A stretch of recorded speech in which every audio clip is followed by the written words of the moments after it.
ఓం శ్రీ గురుభ్యో నమః. ఓం శ్రీ మాత్రే నమః. ఓం గం గణపతయే నమః. చాలా రోజులైంది నేను వీడియో చేసి. దీక్షల వల్ల, కుంభమేళ యాత్ర వల్ల నేను వీడియో చేయలేకపోయినా.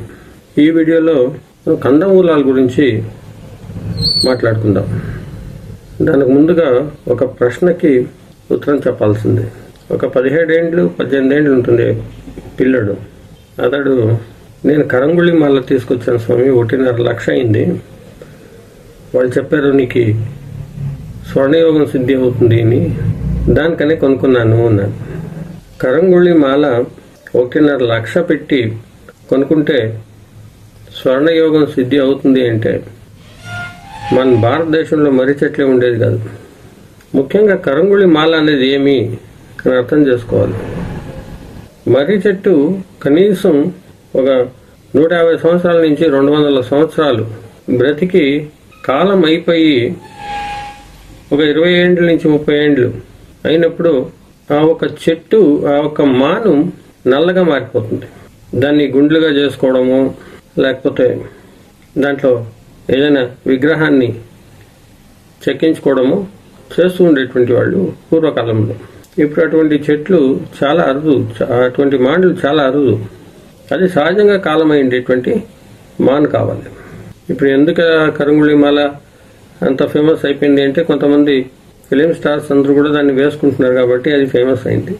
ఏ మాల వేసుకున్నా, ఏ రుద్రాక్షలు వేసుకున్నా, ఎటువంటి ఆధ్యాత్మిక వస్తువులు వేసుకున్నా కూడా దాంట్లో ఎటువంటి శక్తి ఉండదు. ఎందుకంటున్నానంటే, శక్తి అనేది వస్తువుల్లో ఉండదు.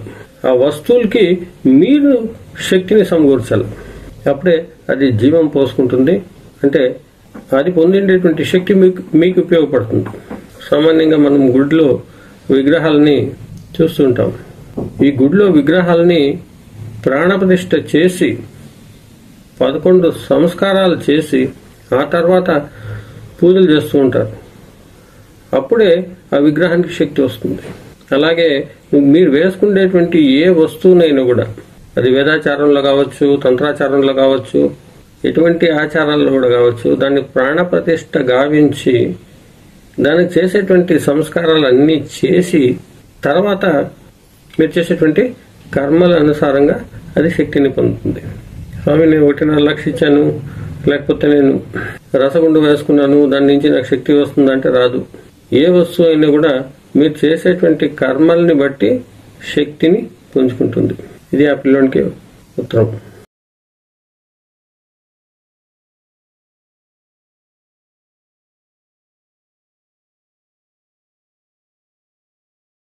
ఈ వీడియోలో తేలియ కంద, దీనికి అనేకమైనటువంటి మారుపేర్లు ఉన్నాయి.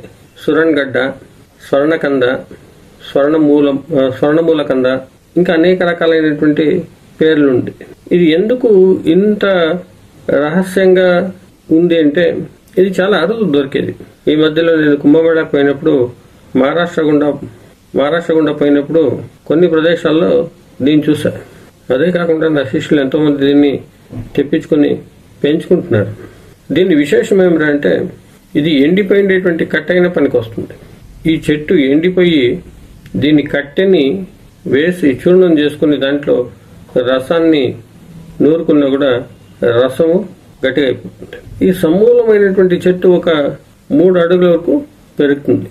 దీన్ని రసాన్ని, అంటే ఈ చెట్టు ఆకు రసాన్ని తీసుకొచ్చి గంధకంలో వేసి నూరి పుటం పెడితే గంధకము పోగట్టుగా పనిచేస్తుంది. అంటే పొగపోదు, గంధకం పొగపోదు. అటువంటి గంధకానికి రసాన్ని వేసి పుటం పెడితే సింధూరం అవుతుంది.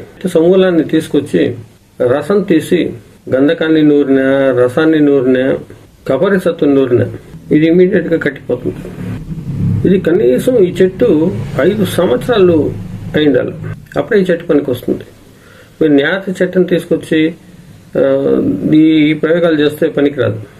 దీని ముఖ్యమైనటువంటి భాగం ఏమిటంటే, దీని కందమూలం గడ్డ, భూమి కింద పెరిగేటువంటి గడ్డ.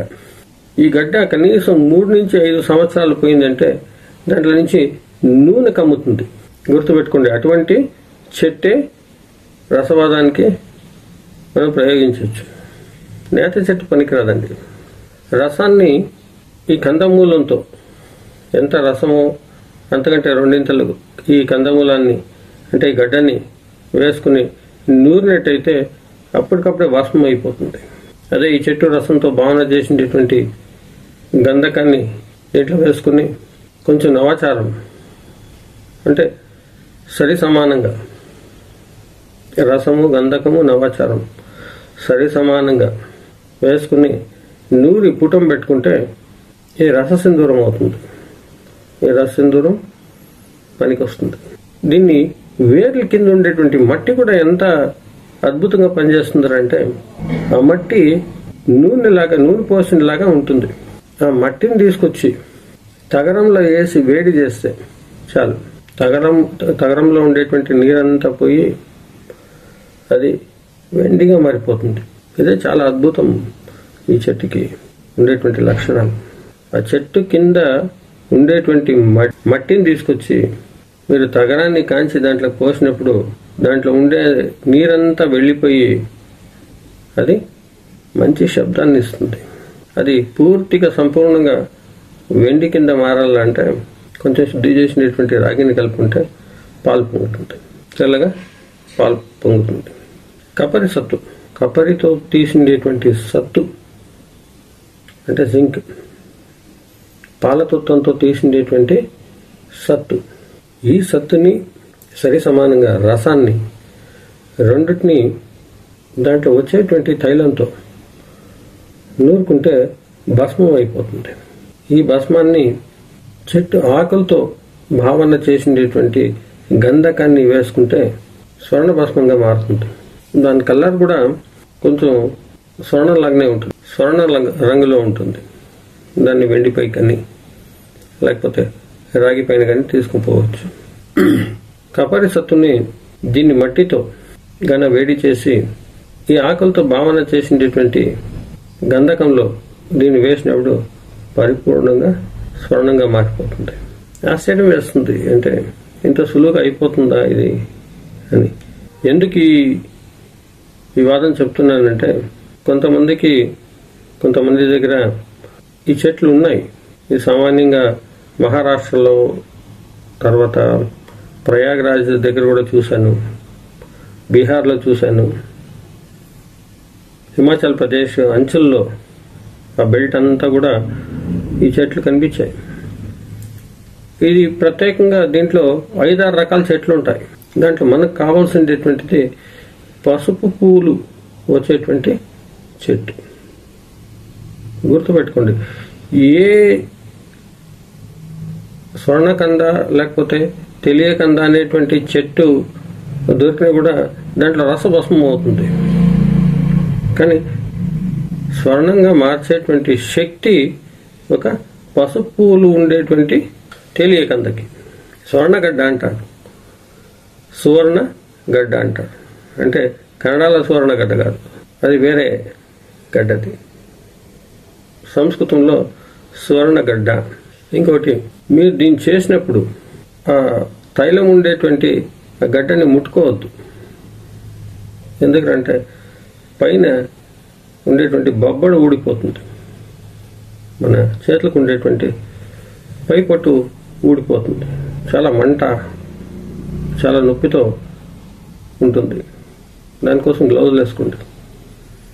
ముందు కాలంలో అరకురాకుని దాని రసాన్ని చేతికి వేసుకుని ఒక 4-5 రోజులు చేతికి దాన్ని పూసుకొని తర్వాత దీనిపైన పనిచేసేటువంటి వాళ్ళు. ఇంకా ప్రత్యేకంగా సీసాన్ని దీని దగ్గర తీసుకురావద్దు. సీసాన్ని కానీ లేకపోతే అల్యూమినియంని కానీ వీటి ప్రయోగం చేయొద్దండి. సీసం కానీ అల్యూమినియం కానీ దీని దగ్గరికి తీసుకొచ్చినప్పుడు అది కూడా భస్మం అయిపోతుంది. ఆక్సిజన్ వల్ల చర్య జరిగి కాళ్ళు చేతులు పడిపోతాయి. అంటే ఈ సీసం అనేటువంటిది చాలా చెడు పరిణామాన్ని చూపిస్తుంది శరీరం పైన, దాన్ని శుద్ధి చేసుకోకపోతే. ఇంకా అల్యూమినియం మెదడుని తినేస్తుంది.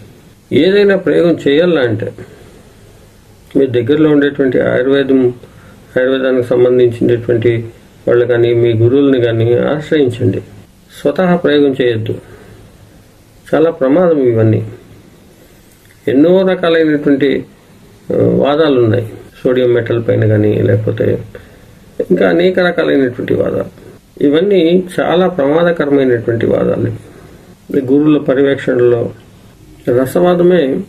రసవాదం చేయడము మనిషిని నిదానంగా, అంటే మనకు తెలియకుండా మనం వాడేటువంటి వస్తువులు శరీరం కావచ్చు, గంధకం కూడా మనిషి శరీరం పైన చాలా తీవ్రమైనటువంటి ప్రభావాన్ని చూపిస్తుంది. సరిగ్గా దాని గురించి అర్థం చేసుకోకుండా, దాని గురించి తెలియకుండా దాన్ని పుటాలు పెట్టడము లేకపోతే దాన్ని అగ్నికి తీసుకోవడము ఇవన్నీ చేసినప్పుడు చాలా ప్రమాదం జరుగుతుంది. దానికే ఆయుర్వేదంలో రసాయనిక శాస్త్రం నేను చెప్పడం లేదు. రసాయనిక శాస్త్రము ప్రాణాలను తీస్తుంది, అట్లే ప్రాణాన్ని నిలబెడుతుంది కూడా. దేహవాదానికి, జీవవాదానికి, దేహశుద్ధికి, కాయకల్పానికి, వీటికన్నిటికీ కూడా చాలా ఉపయుక్తమైనటువంటిది రసాయనిక శాస్త్రం. దాన్ని సరిగా వాడుకోకపోతే దాని పరిణామము చాలా తీవ్రంగా ఉంటుంది. ఇంగ్లిక మైనింగ్ గురించి ఒక వీడియోలో చెప్పాను. కొన్ని రోజుల తర్వాత దాన్ని తీసేశాను. ఎందుకంటే ఇంగ్లికాన్ని సరిగా శుద్ధి చేసుకునేదే రాదు ప్రజలకి. దాని నుంచి అటువంటి వాదాలని, అటువంటి వైద్యాన్ని కూడా చెప్పడము సమంజసం కాదనిపించింది. ఓం శ్రీ గురుభ్యో నమః. నమస్కారం.